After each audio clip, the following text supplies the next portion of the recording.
Greetings, AP Euro scholars, for our review of Unit 4, the Scientific Revolution and the Enlightenment, looking from our review sheet from the top to the bottom.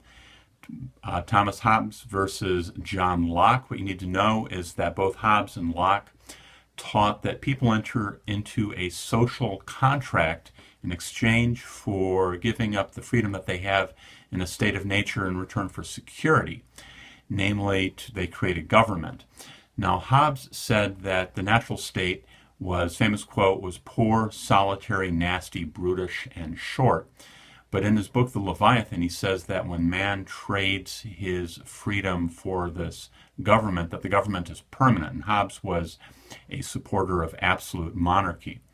In Locke's two treatises of government, he says that government, though, is by consent, and this consent is consensual, it's conditional, and he's a defender of the Glorious Revolution. He's a defender of this unseating of James II by Parliament. The Encyclopedia by Denis Diderot and his controversy.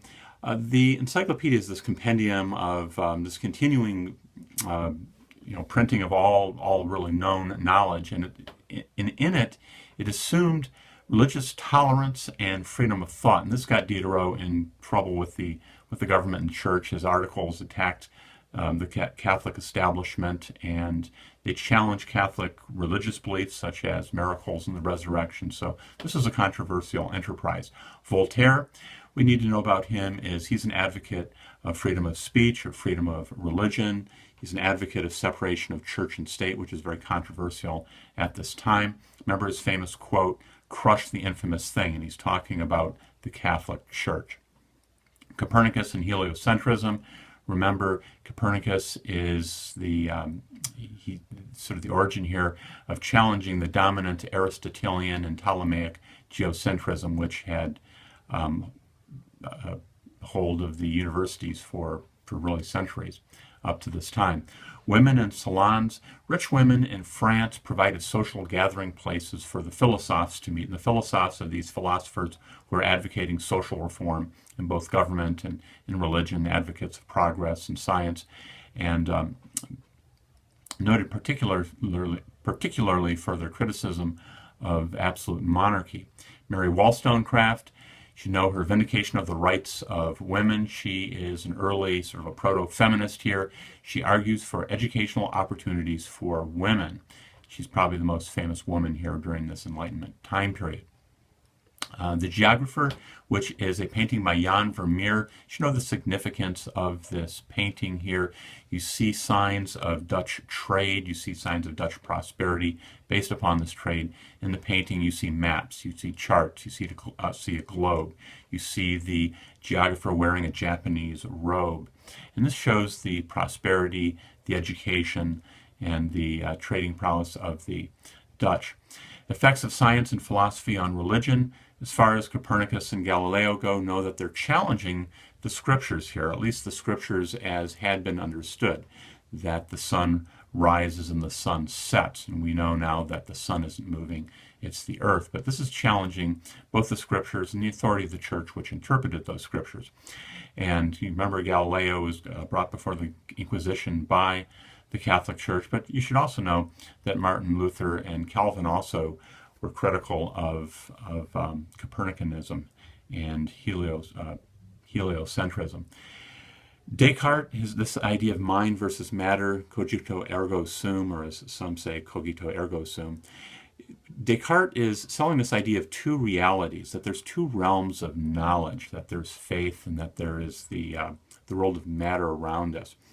And remember the cogito ergo sum in English is I think therefore I am, and he is advocating challenging all assumed authority, that we need to challenge and examine everything in the light of reason. Rousseau's social contract and the general will. Remember, Rousseau said that men are born free but find themselves in chains, and the chains here refers to church and state. This would be the French state and the French church. And he says that we should be ruled by the general will, and this is the will of the majority. This social contract, his book, says sovereignty lies with the people, and he's challenging this idea of divine right.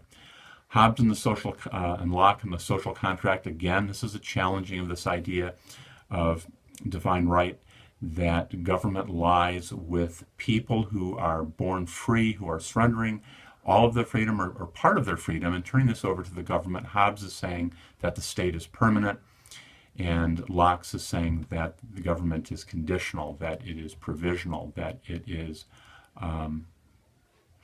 temporary to the extent that people believe that it is protecting their rights. Bacon and Descartes and the scientific method.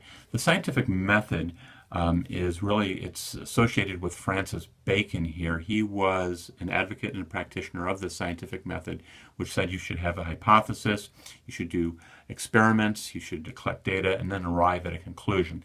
This is called inductive. This is going from particulars to a general truth.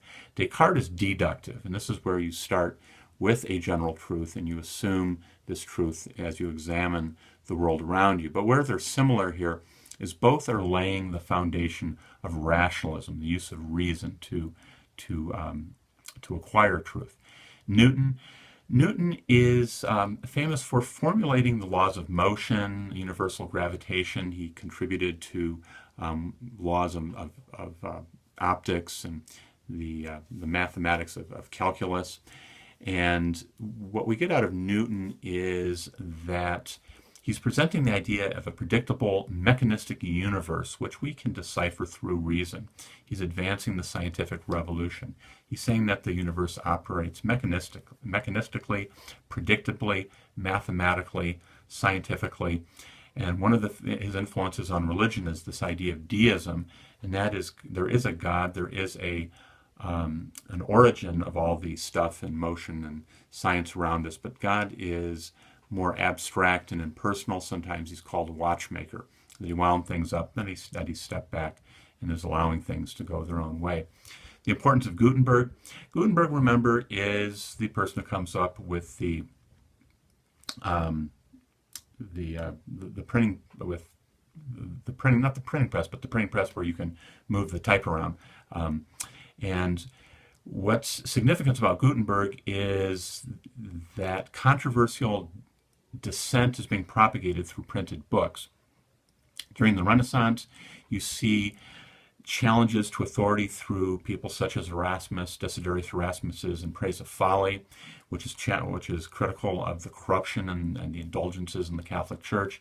You've got Lorenzo Valla and his Donation of Constantine challenging the temporal authority that the Church has over the Papal States. You see Pico de Mirandola's Oration on the Dignity of Man praising the grandeur, the beauty, the potential of man. You've got More's Utopia, in which he's describing a perfect society, and the implication is that society as it lies now under current authority is imperfect.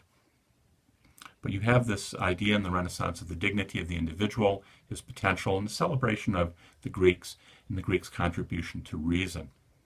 The Reformation. One thing you should get out of the Reformation here is that man can interpret Scripture on his own, this idea of human autonomy. And this is, the basis is being laid in the Renaissance. But under the Reformation, you have Luther's 95 Theses, which is challenging the Catholic Church authority to sell indulgences. You have his book on Christian liberty, and Luther is saying that, in fact, you have his famous quote, "Here I stand, I can do no other." He is bound by conscience to challenge anything outside of his interpretation of the Scriptures, whether that be the tradition of the Church, whether that be church councils, whether that be the Pope, whether that be tradition. The Enlightenment, there's a whole cast of challengers here, and all their stuff is in print in one way, shape, or form. And the Enlightenment is challenging traditional interpretations of science. They're challenging the authority of the Church. They're challenging the authority of absolute rule. Hobbes and Locke with their idea of social contract, challenging divine right. You have Voltaire advocating freedom of religion, freedom of thought and speech, and separation of church and state. You have Diderot compiling human knowledge in his encyclopedia and his support of freedom of thought and his criticism of the church. You have Jean-Jacques Rousseau and his complaint that man is born in the chains of church and state, and his argument that there's a social contract and sovereignty lies with the people and the general will. You've got Montesquieu's writing here in the spirit of the laws, in which he is advocating divided government, and he's looking to the British as an example of good government, of authority that is balanced between a legislature and king and courts. And implied here is a deep criticism of the corruption of absolute rule in France. He's a Frenchman, of course. And you have Mary Wollstonecraft, vindication of the rights of women,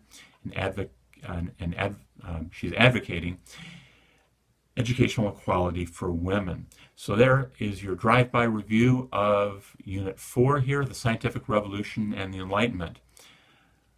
Good luck.